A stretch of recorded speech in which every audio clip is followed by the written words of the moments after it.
Fica muito nessa de, reter o que é bom, reter o que é bom, mas tem limite tanto para reter o que é bom de descrentes, como para reter o que é bom de uma teologia ruim também. A gente tem que tomar muito cuidado com isso. Minha mãe tá destruindo a cozinha lá embaixo, né? Oiê! Aqui é a Ana Paula, você tá no canal do YouTube Sherlock Holmes. Seja muito bem-vinda, muito bem-vindo. Já se inscreve aqui no canal para você receber todos os conteúdos. E deixa seu like também nesse vídeo, porque você sabe que ajuda muito.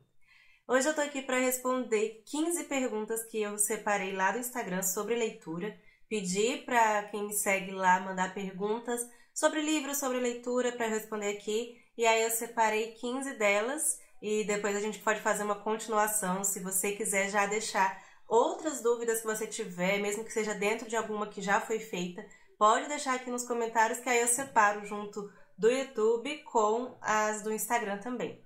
Mas antes de começar as perguntas em si, eu vou responder para vocês duas coisas que eu sei que vão perguntar. Porque no último vídeo me perguntaram sobre o meu batom. E sim, gente, se você é homem e segue aqui, mulheres têm interesses assim. Então eu já vou responder qual batom que eu estou usando, que é esse daqui da Make Be, da Boticário, na cor Rosé Blush, ou Rosy Blush, né? Não sei. Então é esse daqui. E outra coisa que vocês podem me perguntar também, eu tô respondendo inclusive porque 3 pessoas me perguntaram no outro vídeo lá pelo Instagram. Também vocês podem me perguntar sobre o fone que eu tô usando, e é o Redmi 3. Eu tenho o 1, tenho o 2 e aí comprei o 3 e ele é muito melhor, a bateria dele dura infinitamente mais do que o 2. A 1 nem se fala e o microfone dele também é muito superior. Então o link vai estar aqui embaixo se você tiver interesse. Então a primeira pergunta é um livro que superou as suas expectativas. E tem vários livros que superaram a minha expectativa, porque muitas vezes eu vou ler livros com expectativa muito baixa, confesso. Então, um deles, para variar um pouquinho, senão eu sempre vou falar dos mesmos livros, então para responder vocês eu escolhi alguns livros um pouquinho, algo diferente, mas alguns não deu para fugir. Mas o que eu separei para responder esse que me surpreendeu foi O Problema dos Três Corpos, a série. Eu li O Problema dos Três Corpos e li A Floresta Sombria, que é o 2. E ainda não li o terceiro, apesar de eu ter amado muito. Só que como demorou muito para sair o terceiro, a editora demorou muito. Chegou até a lançar em e-book, e o livro físico não chegava, e eu queria o livro físico para completar a minha coleção, né? Para ler em livro físico também. Até porque como ele é um livro... Deixa eu contar pra vocês por que superou minhas expectativas em primeiro lugar. Porque eu não achei que eu fosse gostar. É um livro que trata de problema, tem ali envolvido problema matemático. Então, assim, eu achei que não ia conseguir acompanhar. Me surpreendeu porque eu achei que eu não ia conseguir acompanhar, que não ia me prender, que eu não ia ficar interessada nesses assuntos. Porém, me prendeu desde da primeira página, me prendeu esse livro, mesmo ele tendo alguns assuntos assim que não estão na minha zona de conforto, digamos assim.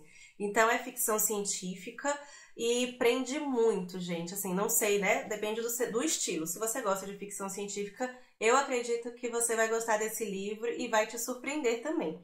Superar as suas expectativas e superou as minhas. É do Cixin Liu e sim, aí eu desisti do livro físico, então eu comprei o e-book e vou pelo e-book mesmo. Só está me faltando o quê? Coragem, mas vai ter que sair. A outra pergunta foi qual livro releu a maior quantidade de vezes.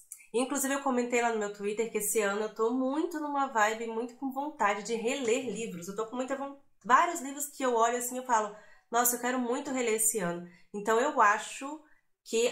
E dá aquela coisa, né? Poxa, mas tem tanta coisa nova pra ler. Eu tenho vários livros na estante que eu quero ler, novos, e eu vou ficar voltando em livros. Mas faz parte, e isso é muito bom também, porque às vezes você lê o livro há anos atrás, seja de teologia ou ficção, você teve uma experiência e você vai ter outra relendo. Mas, respondendo essa pergunta, não teve como fugir do livro que eu acho que é o que eu mais falo quando eu vou indicar algum livro de ficção, porque foi o livro que eu reli a maior quantidade de vezes, que é O Sol é para Todos, e eu tô aqui com o quadrinho em inglês dele, que é incrível, é uma graphic novel e ele é assim, ó. Se eu não me engano, já tem em português também. Inclusive, gente, o link de todos os livros que eu mencionar vão estar aqui embaixo. Inclusive, esse daqui eu vou colocar o link dele em inglês e em português, se você quiser escolher. Porque como ele é quadrinho, se você tiver estudando inglês, estiver querendo, né, não sei, aperfeiçoar o seu inglês, provavelmente você vai gostar muito, justamente porque ele tem as ilustrações e aí facilita um pouco, né? Eu não tô com o Sol é para Todos, o físico, laranjinha, que foi o que eu li, mas aquele lá eu reli 3 vezes, graphic novel, e li em inglês uma vez. E esse daqui, então já foi o quê? 4 vezes? E esse daqui, que é edição assim levinha, quase jornal, que aí eu quero ler também, quero fazer a leitura dele inteiro em inglês, até porque esse daqui, apesar de ser a história, ela é uma história resumida, né? Ela não é toda a história. Então esse daqui é outro que eu vou reler. Então não só reli a maior quantidade de vezes, como ainda vou reler muitas outras vezes. A outra pergunta é se eu leio mais audível ou com a voz na minha cabeça.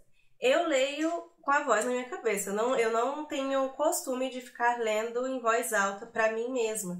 Porém, eu acho que é muito bom. Eu acho que é uma prática que seria útil alternar. Eu acho legal, mas não confesso que eu não faço. Quando eu tô lendo alguma coisa em inglês, aí eu costumo alternar mais, tanto com a voz na minha cabeça quanto falando, audível. Porém, livro, assim, não é um costume meu, mas incentivo que seja feito e acho que eu preciso fazer mais também. Aí tem algumas perguntas aqui que eu vou colocar todas de uma vez porque vou falar disso tudo junto. Que é, como você lida com o esquecimento de coisas importantes que você já leu? Como você resume e estuda os livros? Que aí ela comenta, com exceção da Bíblia, sinto que nunca entendo o que eu leio. Como você lê os livros? Sinto que quando termino o capítulo, sinto que não lembro mais ou não absorvi o que li. E se eu sigo alguma estratégia de leitura? Esse primeiro eu achei muito bom, porque como você lida com o esquecimento de coisas importantes que você leu. Porque, gente, eu não sou uma pessoa com memória muito boa não, sabe? Pra nada. E inclusive pra leitura. Tanto que releitura pra mim é muito bom, porque não tá fresco na minha cabeça.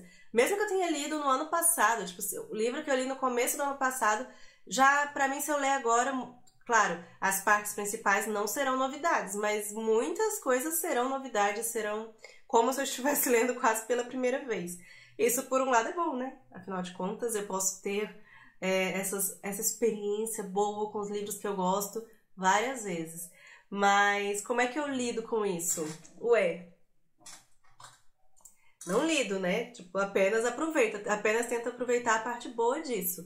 Mas quando são livros, assim, que é de estudo, livros de teologia, aí já respondendo para vocês essas outras perguntas, né? Se eu resumo, como eu estudo os livros, como eu leio os livros, e se eu sigo alguma estratégia de leitura, em todos esses as pessoas com essa sensação, esse sentimento de que não conseguem lembrar depois, parece que lê um capítulo já esqueceu.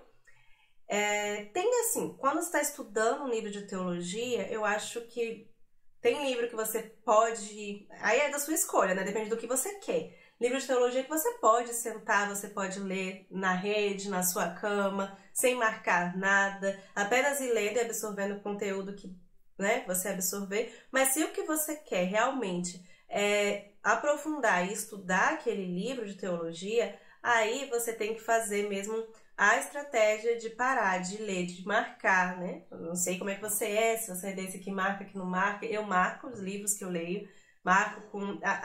Isso eu já falei pra vocês, né? É muito de cada um, como cada um estuda. Desde a época de escola, eu preciso escrever, marcar para absorver o conteúdo. É minha forma de estudar. Agora, como é com você? Não sei, mas uma ideia que eu te dou é justamente você pegar o livro e estudar mesmo. Você vai marcando, para o capítulo, vai marcando as partes importantes.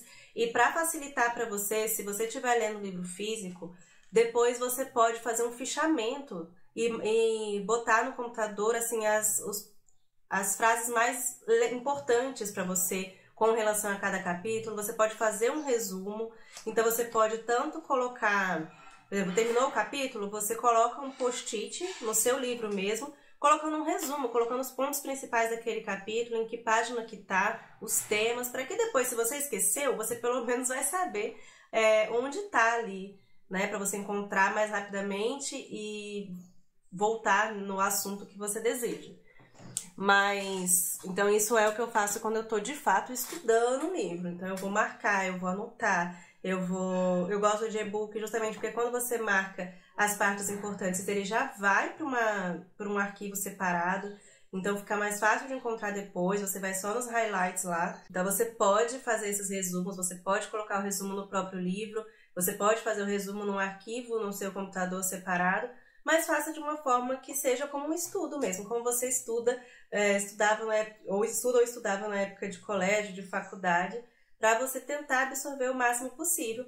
Mas entenda que pode ser que acontece, a gente esquece as partes importantes. Eu acho que o legal é você saber onde tá, entendeu? Então, por exemplo, eu tenho no meu computador tipo um fichamento de assuntos. Então, à medida que eu tô lendo um livro X que tá falando sobre amizades cristãs, então eu tenho lá o arquivo que vai me dar, eu coloco as referências de tudo sobre amizade cristã. Às vezes o livro nem é sobre amizade cristã, mas ele tocou num ponto, então eu coloco lá. Então você pode fazer isso, você pode aí achar estratégias para facilitar para você. Minha mãe tá destruindo a cozinha lá embaixo, né? Bom, a 8ª pergunta é: qual livro é o seu xodó? Vocês vão rir de mim, porque provavelmente você imagina que eu vou mostrar um livro lindo, com a capa maravilhosa, o livro provavelmente mais bonito que eu tenho ou que eu mais gosto, mas não. O livro que é o meu xodó, dá uma olhadinha em como ele está, o estado dele, tá? Dá uma olhadinha.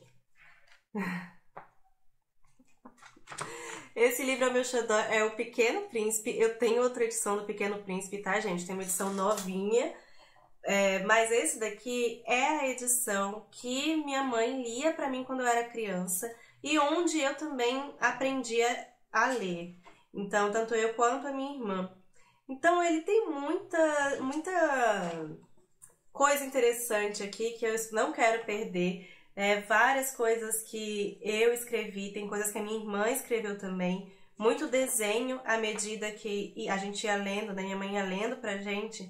Tem muito desenho em cima das coisas.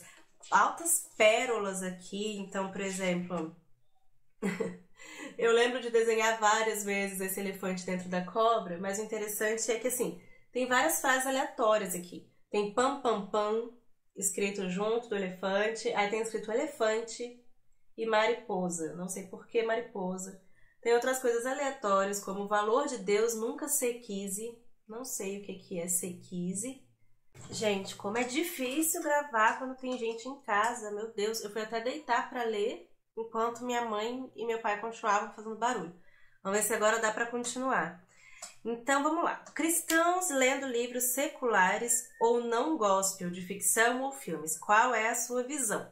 Eu não vou me estender nessa resposta, porque tem um podcast aqui, já tá aqui no YouTube, tá em todas as plataformas de podcast, tá no meu Instagram, porque foi uma gravação ao vivo que eu fiz com o reverendo Emílio Garofalo Neto, e nós conversamos sobre ficção. É bom para o cristão. Então lá tem toda a minha opinião sobre isso, toda a minha visão, o que eu acho sobre cristão, assistir filmes não cristãos, sobre o cristão, ler livros não cristãos também. Então vai lá ver. Mas de um modo geral, eu sou da opinião, né, que a gente tendo uma cosmovisão, a gente tem que ter uma cosmovisão cristã para entender que todas as coisas são feitas debaixo da criação de Deus. Deixa eu tentar continuar. Acho que eu estava dizendo que essas pessoas fazem todas as coisas debaixo do mundo criado por Deus. Elas são imagem de Deus, quebradas, mas são imagem de Deus. Então, assim, toda essa visão tá lá na live direitinho. Mas, além disso, sim, a gente pode consumir, tendo uma cosmovisão correta, nós podemos consumir. Porém, tem limite? Tem limite, entendeu? Reter o que é bom tem limite. A gente fica muito nessa de, reter o que é bom, mas tem limite tanto para reter o que é bom de descrentes, como para reter o que é bom de uma teologia ruim também. A gente tem que tomar muito cuidado com isso. Porque a gente fala muito sobre o mundo, mas também tem muita coisa ruim de teologia que a gente fica dando brecha. E aí fica nessa de reter o que é bom e colocando um monte de coisa ruim, um monte de coisa errada sobre Deus na nossa cabeça, porque a gente está dando brecha para pessoas que ensinam coisas erradas biblicamente. Como mesclar leituras de gêneros e temas variados, ler teologia e ficção juntos, por exemplo? Eu faço isso. Eu tenho tentado parar de ler livros demais ao mesmo tempo, porque pra mim não funciona. Pra mim, Ana Paula, eu fico completamente perdida e não leio nada, entendeu? Eu tô lendo um monte de coisa ao mesmo tempo e as coisas não andam, aí eu paro tudo. Então, mas pelo menos ler ficção e teologia, ou ficção e algum tema específico, algum livro de não ficção, sim, ao mesmo tempo juntos, sim. Pra mim funciona, pra mim faz um acelera o outro, entendeu? Um acelera a empolgação da leitura do outro. Um livro de teologia que não supriu as suas expectativas. Eu não terminei ainda, eu estou ouvindo o livro Liturgia do Ordinário e ele não está suprindo as minhas expectativas. Não sei se eu vou terminar a leitura, não sei se eu vou terminar de ouvir, né? Se eu vou tentar fazer a leitura também. Eu acho que eu vou terminar, eu quero terminar de ouvir, mas não está suprindo as minhas expectativas. Foram muitas expectativas colocadas em cima desse livro, né? Afinal de contas, tanta gente leu e amou, mas ele não está suprindo minhas expectativas dessa forma. Tem coisas muito boas, mas tem coisas que são bem, assim, e não é uma coisinha ou outra, não. É ali o tempo todo, e aí o reter o que é bom começa a ficar complicado. Tem um aqui que não é pergunta, mas eu quis colocar aqui. Comprei alguns livros sugeridos por você, estou aguardando ansiosa. Espero que você goste, espero que seja bom e supra as suas expectativas. Autor nacional favorito de teologia. Bom, autor nacional favorito de teologia, Emílio Garofalo Neto, com certeza. Aqui estou botando representações de vários livros de teologia dele. Esther na Casa da Pérsia. Isto é Filtro Solar. Tudo de cabeça para baixo, né? Futebol é bom para cristão. As Boas Novas em Ruth. Eu gosto muito da escrita do Emílio. Gosto muito de como ele traz a teologia e ele associa muita coisa à cultura, a coisas que a gente gosta e que a gente se identifica na cultura, né? Então, eu acho divertido. E um outro também é o Heber Campos Júnior, botando aqui Tomando Decisões Segundo a Vontade de Deus como representação, porque eu gosto muito da escrita dele também e tem outros aqui para eu ler. Próxima pergunta: como conseguir manter leituras com tantos afazeres? Acho legal, mas na prática não consigo. No próximo vídeo, esse está saindo agora, eu vou mostrar para vocês um pouquinho na prática a resposta a essa pergunta. Mas basicamente, gente, é uma questão realmente de você priorizar e de você colocar na sua rotina a leitura, entendeu? Porque pode ser coisa de 15 minutos, meia hora, o quanto você puder colocar na sua rotina ali no dia a dia de fazer essas leituras, você vai ver a diferença. Eu sempre repito isso para vocês. Começa com 15 minutos, sabe? Eu quero ler, como você falou aqui, eu acho legal.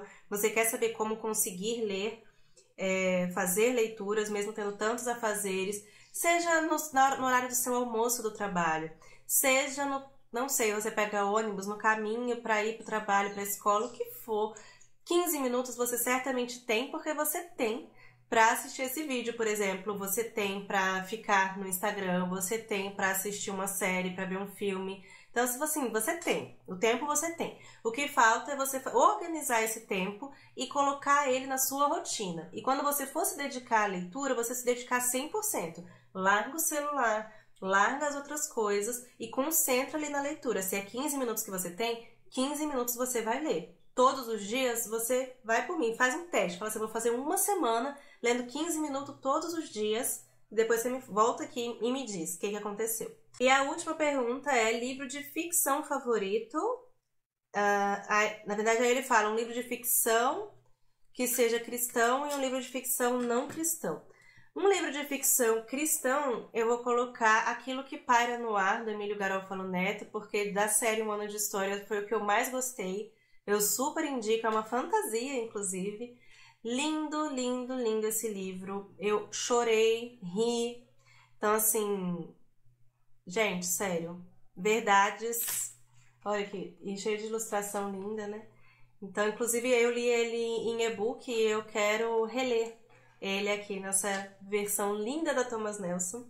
E o livro de ficção, um livro de ficção preferido não cristão, Vocês sabem, né? Eu acabo me repetindo em vários livros que são os preferidos. Então, claro, colocaria O Sol é para Todos, colocaria assim, Um Viajante numa Noite de Inverno, do Ítalo Calvino. Tem esses que eu sempre me repito, As Vinhas da Ira, mas pra botar uma coisa diferente, mas que eu também já mencionei. Tem um vídeo, gente, eu vou deixar o link aqui embaixo no meu Instagram, um vídeo no IGTV, que eu falei de vários, os meus livros de ficção preferidos, eu coloquei lá, né, até então. E eu menciono esse, mas eu vou colocar ele aqui para responder, que é Os Mil Outonos, de Jacob DeZoet, do David Mitchell. Que também é um livro que me surpreendeu, porque eu não achei que eu gostaria desse tipo de história. Mas eu amei e é um dos meus livros de ficção preferido. Então, deixo aqui para representar. E foram essas, gente, as respostas às perguntas de vocês. Eu espero muito que vocês tenham gostado. Me segue lá no Instagram, Sherlock_Holmes, porque eu vou abrir outras caixinhas dessa pra gente conversar sobre assuntos de livro, mas também outros assuntos para responder aqui. Porque aí registrando aqui fica mais fácil, né, pra ter depois. E é isso, já se inscreve aqui no canal, deixa o like nesse vídeo se você gostou. E comenta aí se você tem outras perguntas também, sobre as perguntas que foram feitas ou outras coisas. Um grande beijo e até o próximo vídeo.